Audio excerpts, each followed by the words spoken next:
My fiancée texted from the altar. I'm not coming. My ex just bought me a Ferrari. I replied to the priest, give me a minute. Then I texted her back a screenshot of the $10 million trust fund that vested only upon my marriage. Her scream as she heard the limo speeding away. 32 male. You know, you spend your whole life trying to be a good guy. You work a quiet job. I'm an architectural historian. You pay your bills. You treat people with respect. You think you're building a life?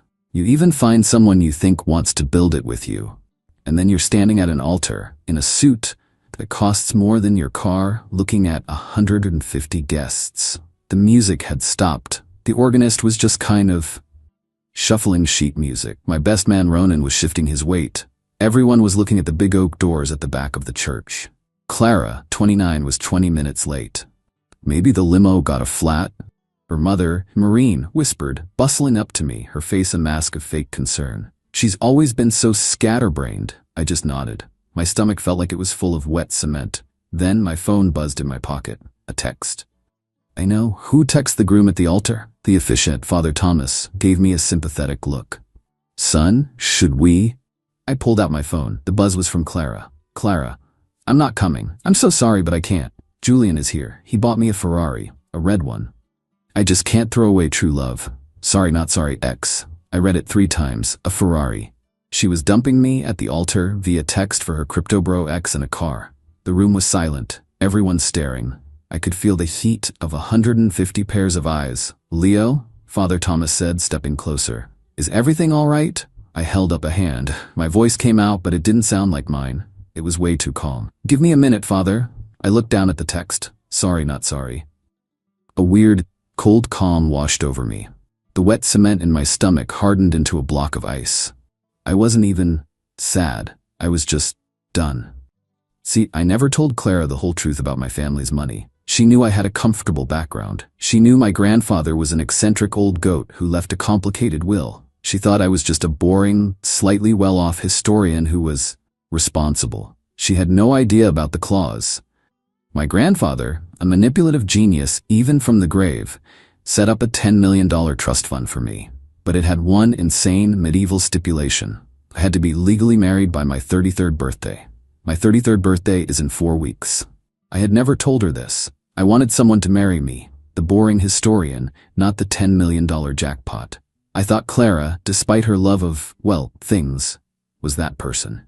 I was wrong. I opened my phone's file folder. I found the PDF my lawyer, Naomi, had sent me last week when we were reviewing the final details. It was the key page of the will. I took a screenshot. I highlighted the specific clause. And upon the legal marriage of my grandson, Leo Alistair Vance, provided said marriage occurs before his 33rd birthday, the full principal of the $10,000 10 million use trust shall immediately vest. I opened my texts to Clara. I attached the screenshot. My fingers typed, enjoy the car, I'm sure it's worth it. I hit send. I put the phone back in my pocket. I looked up at Father Thomas. His face was all concern. And then I heard it, from outside the church. It wasn't a scream of joy. It was a scream of pure animal rage. A second later, I heard the sound of the vintage white Rolls-Royce I'd rented for her, the one I'd given the driver very specific instructions for, speeding away from the curb. I'd told him, if she's not in this car by 2:15 p.m., you leave. You take the scenic route back to the rental agency. Do not, under any circumstances, stop for her. It was 2:23 p.m. I turned back to the room. My voice was loud, clear. I'm afraid there won't be a wedding today. A collective gasp. Maureen, Clara's mom, looked like I'd slapped her. My fiancée has just informed me she's accepted a competing offer. It seems a 2019 Ferrari beats a 2016 Honda. A few people laughed nervously. But, I continued, the catering is paid for. The reception hall is booked, and it is emphatically an open bar. Please, go, enjoy yourselves, my treat. I turned, walked past the altar, and went out the side door into the small garden. I didn't look back. I just walked. Update 1. It's been a week. I'm writing this from a sterile-smelling, extended-stay hotel room. My life has been loud. The first 48 hours were a blur. I turned my phone off. I just walked around the city until my feet blistered, then checked into this place. When I finally turned my phone back on, it was like opening a portal to hell. I had 88 missed calls, mostly from her family. The entitlement hit like a tidal wave. First, the voicemail from her mother Maureen. It wasn't sad. It was furious. "Leo, you call me back. You call me back right now. How dare you? How dare you humiliate my daughter like that? That trick. Hiding that money. You trapped her. You set her up to fail. This is financial abuse, Leo. Abuse. She made a mistake, a silly mistake. You think a car matters. You were supposed to love her. You've ruined her life. You hear me? You owe us." Us. She said us. Then the texts from Clara, from her bridesmaid's phone. "Leo, baby, turn your phone on. We need to talk. I know you're angry, but you have to understand. Julian is a monster.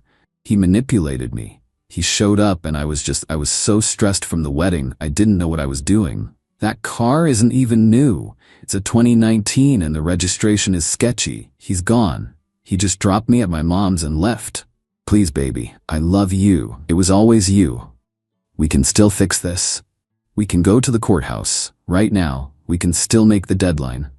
Please, Leo, I'm begging you. Don't throw this away over one stupid mistake." The deadline.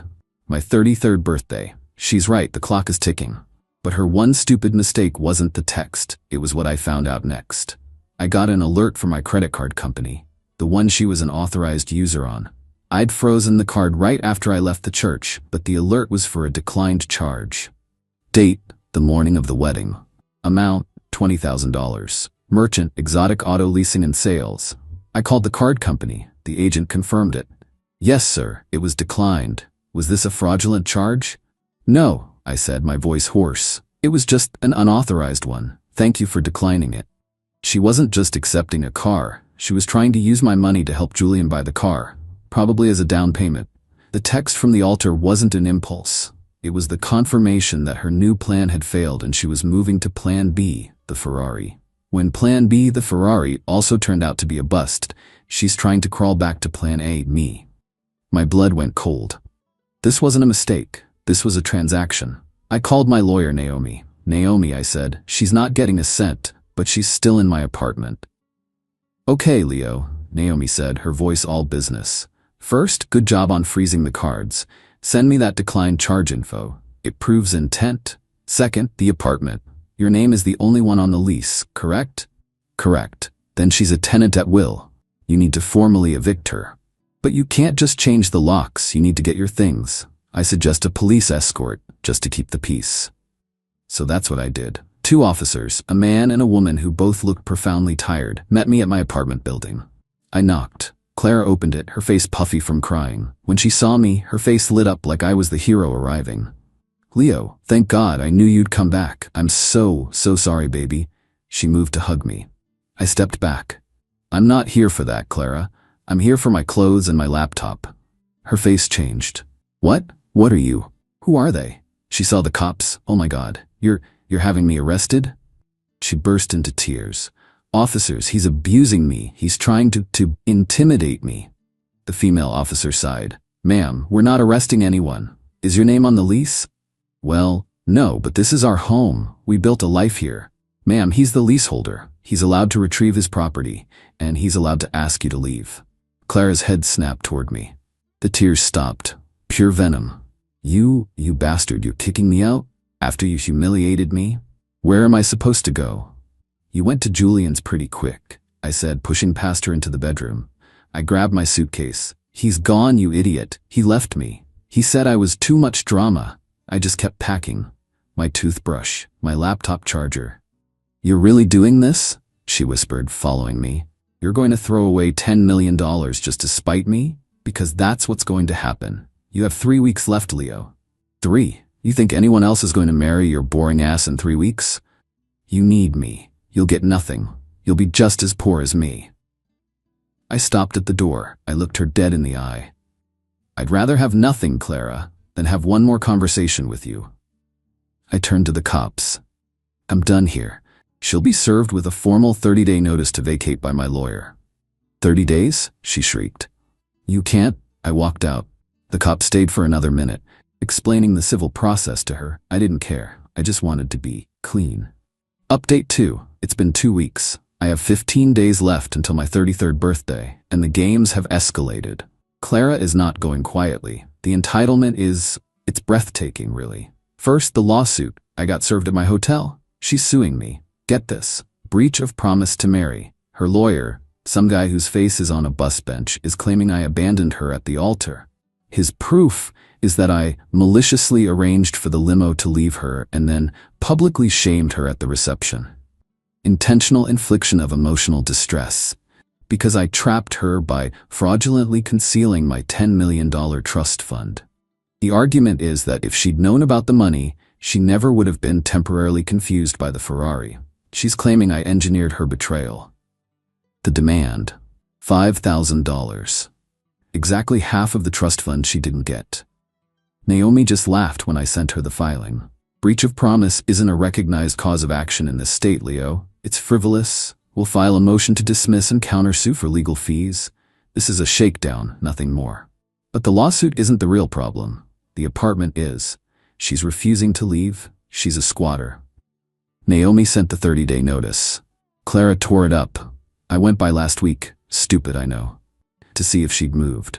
She changed the locks. I stood there, my key useless in the door. I could hear my TV playing inside. I knocked. "Go away, Leo," she yelled through the door. "You'll have to drag me out of here. I have rights. This is my home."